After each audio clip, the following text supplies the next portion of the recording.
السلام عليكم، ازيكم عاملين ايه؟ يا رب جميعا تكونوا بخير. احنا كده في رمضان وخلاص، يعني قربنا نخلص اول 10 ايام من رمضان. يا رب يكون رمضان كله الخير والبركة والسعادة والرزق والصحة عليكم جميعا ان شاء الله. بصوا، دي كانت تجديدات في المطبخ. ان شاء الله في الفيديو اللي جاي او اللي بعده هيبقى بالتفصيل بقى، واوريكم كل الحاجات اللي انا عملتها في المطبخ. ومن ضمنها كانت اهمها هي السجادة. السجادة دي عندي جبتها جديدة في مسرات رمضان، بس ما وريتهالكوش. انتوا عارفين ان حصل معايا ظروف كده، واني يعني الحمد لله الحمد لله ان احنا عدينا منها. فما كنتش بعرف اصور لكم خالص الفترة اللي فاتت. بصوا بقى، الكرنبايه دي انا جبتها من قبل رمضان بيومين. عملتها امتى؟ عملتها اظني تالت يوم رمضان او رابع يوم رمضان. ليه؟ بسبب اني انا فضلت الرابع يوم رمضان وانا بخلص الشقة. يعني الزينة بتاعت رمضان دي ما فرشتهاش غير رابع يوم رمضان. كان احمد بيقولي خلاص بقى يا دينا هنفرشها ليه، خلاص سيبيها في كيسها بقى، رمضان الجاي ان شاء الله. بس قلت لا، برضو هفرح الشقة كده وافرحنا بزينة رمضان والانوار والحاجات دي. عشان انا اصلا بحب جدا اجواء رمضان وان انا ازين الشقة وكده ونفرح بيها. بصوا بقى، هنا حتى الخضرة، يعني الخضرة في ورق منها اصفر. قلت مش مشكلة، يلا يا دينا المهم يلا تنجزي. انا كنت بدأت في الكرنباية دي كانت الساعة 4:30 أو 5:15، يعني كان خلاص فاضل حوالي ساعة وربع على الأذان. وكنت لسه ما سلقتهاش وكنت لسه هلفها طبعا، فايه كنت بجري حوالين نفسي. هنا بقى بدأت أول حاجة، حطيت مية على النار علشان أسلق الكرنبة، وسبت بقى المية علشان تسخن. وهنا خلطة المحشي دي كنت عاملاها معاكم في تفريزات رمضان. بصوا التفريزات بتسهل عليكم جدا جدا جدا. هتطلعي من الفريزر بعض الحاجات اللي انت مفرزاها، هتنجز معاكي وقت كبير قوي في وقفتك في المطبخ. حطيت بقى كيس الصلصة بتاعت تسبيكة المحشي على النار يسخن. وابقى كده بعد كده الخضرة كنت غسلتها وسبتها تتصفى عشان اقطعها. وهنا بقى هفتح معاكم الكرنباية كده وابدأ ان انا ورقة ورقة افرغها علشان تتسلق. ونفس الكلام الرز برضو هحضره واغسله. يعني بصوا هجهز معاكم كل حاجة. انتوا النهاردة عملتوا اكل ايه؟ اكتبولي في التعليقات وقولولي عملتوا المحشي اول يوم رمضان ولا لا. يعني انا حاسة ان كل رمضان المصريين كلهم اول وتاني يوم رمضان بيبقى اغلبية عاملين محشي. فانا كنت هعمل كده بس للاسف لا، عملته حوالي اظن كان رابع يوم. واسعار المحشي كانت غالية قوي يعني. الكرنباية الصغيرة دي احمد كان جايبها لي قبل رمضان بيومين. جابها لي الجمعة او الخميس، جابها لي اظن الخميس. وكان رمضان السبت. كان جابها لي ب30 جنيه. و... ويعني عرفت ان الاسعار كانت اغلى من كده. يعني كان في كرومباية ب60 وب70، والبتنجان ب50 والفلفل ب40 والكوسة ب50. فكان اسعار المحشي الصراحة يعني غالية قوي. وورق العنب برضو كان ب200 بس نزل الحمد لله. في خضرية بتبيعه ب130 وفي ناس بتبيعه ب150. ماما بتقولي اصبري شوية وهيبدأ ان هو يرخص، وابدأ بقى ان انا اجيبه علشان انا بحب احطه في الفريزر ورق العنب جدا. واكتر حاجة بحبها في المحشي هو ورق العنب والبتنجان. يعني ماليش في الكرنب قوي، ولكن بحب اكتر ورق العنب. ويا سلام بقى كده تعصري عليه ليمون بعد ما يستوي بيبقى حلو جدا. بصوا بقى، هنا مية الكرنب كانت خلاص سخنت وحطيت لها ملح وكمون وسكر. بتخلي معاكي ورق الكرنب حلو. وفي نفس الوقت ما تسيبيش الكرنب كتير في المية، لان هو يا دوبك مجرد بس تقلبيه الناحية التانية دقيقة دقيقتين وتشيليه على طول. علشان بصي هو بيبقى فيه بخار كتير، ومع ان انتي بيتركن بقى مع البخار شوية كده برضو بيخلي الورق يستوي معاكي. هنا يا دوبك بحطه، بسيبه كام حوالي دقيقة كده، ألفه على الناحية التانية وأشيله على طول.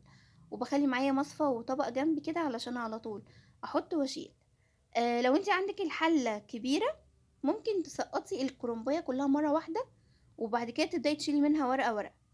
ما بعرفش أعمل كده الصراحة، الحلة عندي مش كبيرة قوي. وفي نفس الوقت يعني بقول لأ، هو كده كده ما بياخدش معايا وقت. بحط بالكام ورقة على طول وبطلع على طول. انتوا بتحبوا تعملوا المحشي كل قد ايه؟ انا عايزه اقول لكم ان ماما لو خيرتوها ما بين الطبيخ وما بين المحشي تقول لكم المحشي بالنسبه لي اسهل. وتقول انا بحب اقعد مثلا واعمل محشي والف وكده اسهل لي من ان انا اعمل طبيخ واعمل اكل الطبيخ يعني. رغم ان بالعكس انا بستغرب جدا، لا الطبيخ اسهل. انك تعملي كرومب بقى وتعملي التسبيكة وتسلقي الكرومب وتلفي ورقة ورقة، ده مجهود. لكن انا ماما العكس. انتوا بقى زي ماما ولا زيي؟ يا ريت تكتبولي في التعليقات. وطمنوني عليكم عاملين ايه، وحشتكم ولا لأ؟ انتوا وحشتوني كتير والله، ووحشني ان انا انزل لكم فيديوهات دايما. بس يلا ان شاء الله الايام الجايه نكون مع بعض وننزل فيديوهات حلوه، وعايزه منكم تشجيع بجد لان انا محتاجه تشجيع. عشان حاسه اللي هو انا بقالي فتره ما بصورش، فاللي هو مش عارفه اصور ازاي، او مكسوفه اصور، او حاسه اني مبقتش متعوده ان انا اصور كويس، مش عارفه. عايزه اقول لكم بقى، يعني خلاص كان فاضل هنا حوالي 40 دقيقه على الاذان، وكنت لسه هلف الكرنبايه ولسه هسلقها. قصدي كنت لسه يعني سيبها على النار تستوي. وجانا في الوقت ده كان زن عايزاني اقعد جنبها او اشيلها. فلو يا جنى يرضيكي يا حبيبتي يا حبيبتي الكرنبة يا ماما لسه هتتلف يا ماما. مفيش، مصممة ان هي يا اما هشيلها يا اما تقعد جنبي. فكنت هنا قعدتها جنبي على الرخامة كده وانا بلف الكرومبة علشان انجز، وفي نفس الوقت ايه، الحق، لان احمد بيبقى عايز وقت ما الاذان بيأذن ياكل، علشان بعد كده يلحق بقى ان هو يصلي المغرب، وان هو ينزل عشان يروح يلحق يصلي العشاء يعني، والقيام في المسجد.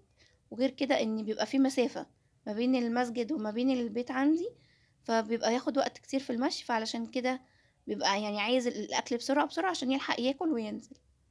فالحمد لله، يعني عايزة اقول لكم انا كنت في تحدي مع نفسي ان انا اخلص الكرنبايه قبل وقت المغرب، والحمد لله خلصتها وكلناها، والف هنا على قلوبكم. انتوا بقى بتعملوا اكلات ايه اليومين دول، وعملتوا حلويات ولا لا؟ انا من اول رمضان لغايه دلوقتي عملت مره واحده كنافه بالكريمه.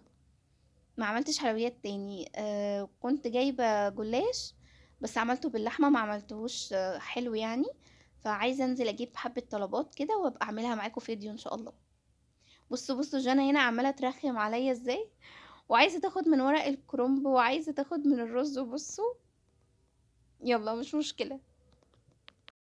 بتتفرجوا على ايه في رمضان؟ انا عايزاكم تتفرجوا بجد والله، يعني حاجه هتفرحوا بيها قوي. برنامج استاذ عمرو خالد او دكتور عمرو خالد او الشيخ عمرو خالد، على حسب انتوا يعني بتقولوا عليه ايه. هو داعية اسلامي، لكن هو انسان كويس جدا جدا جدا، وكراحة نفسية بحب اسمع جدا كلامه عن الدين، وعن علم النفس الإيجابي، وعن التوعية الدينية، وعن السيرة النبوية. يعني السنة دي هو بيتكلم عن سيرة سيدنا محمد عليه أفضل الصلاة والسلام في كل حاجة، ازاي نتمثلها في كل حاجة، في شخصياتنا، في أدبنا، في سلوكنا، في يومنا، في روتيننا، في الروتين يعني بتاعنا. ف بجد البرنامج السنة دي حلو جدا، وبشجع اي حد عايز ان هو يكون بيقف في المطبخ كتير، او بتكوني واقفة كتير بتبقي بتملي او بتفكري في حاجات كتير من كتر ما انتي ما بتبقي بتقفي بتعملي حاجات وبياخدك الوقت. اسمعي برنامج عمرو خالد، سيبيه جنبك شغال كده وانتي بتعملي حاجات في الشقة، بتعملي اكل في المطبخ. هي كمان هيتكلم معاكي عن حياة النبي، هيتكلم معاكي عن حياة الدين، هيتكلم معاكي عن أخلاقيات جميلة أوي أوي أوي تكتسبيها من سيدنا محمد وسيرة سيدنا محمد. كفاية انك هتصلي على سيدنا محمد كتير طول الحلقة، طول ما هو بيتكلم في الحلقة عن سيدنا محمد. اللهم صل وسلم وبارك على سيدنا محمد وعلى آله وصحبه أجمعين. هترددي انتي وتسلمي عليه، فبالتالي هتاخدي حسنات. فما بالك بقى انتي صايمة وبتسمعي حاجة دينية وبتصلي على رسولنا الكريم، وواقفة بتعملي أكل لأولادك أو لزوجك أو لأهلك، فده طبعا كله في ميزان حسناتك. فلو حد بيسمعه اكتبوا لي رأيكم في التعليقات، وأنا واثقة إن طبعا ده برنامج حلو جدا جدا جدا. وبرضو مصطفى حسني، بس ما شفتش برنامج مصطفى حسني السنة دي. أنا تابعت برنامج دكتور عمرو خالد، صراحة حلو جدا. واكتبوا لي برضو بتتفرجوا على ايه، وعايزين نشوف كده احنا نشجع بعض على ايه ونتفرج على ايه. بصوا بقى، هنا كنت خلاص سبت بقى المحشي على النار، زودت له الشوربه، وبعد كده بسيبه الاول، اول ما يبدا يغلي بوطي عليه خالص بقى وانقله على النار الهاديه، العين الهاديه، علشان المحشي يستوي براحته وفي نفس الوقت ما يشتش منك. بدات بقى هنا قلت هعمل لسان عصفور كده، طبقين صغيرين يعني مش اكتر، اللي هو كشوربه مثلا. شوحته بقى كويس، ولو هتحطي زبدة بس حطي معاها معلقة زيت كده علشان الزبدة ما تتحرقش وانتي بتقلبي لسان عصفور.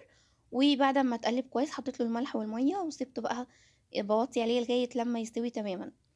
جبت بقى هنا الصينية بتاعتنا، وحطيت بقى بدأت أغرف الأكل، هنا كان عندي نُص فرخة في الفريزر، لأ قصدي في التلاجة كانت مسلوقة، بس ما كنتش عايزة أحمّرها.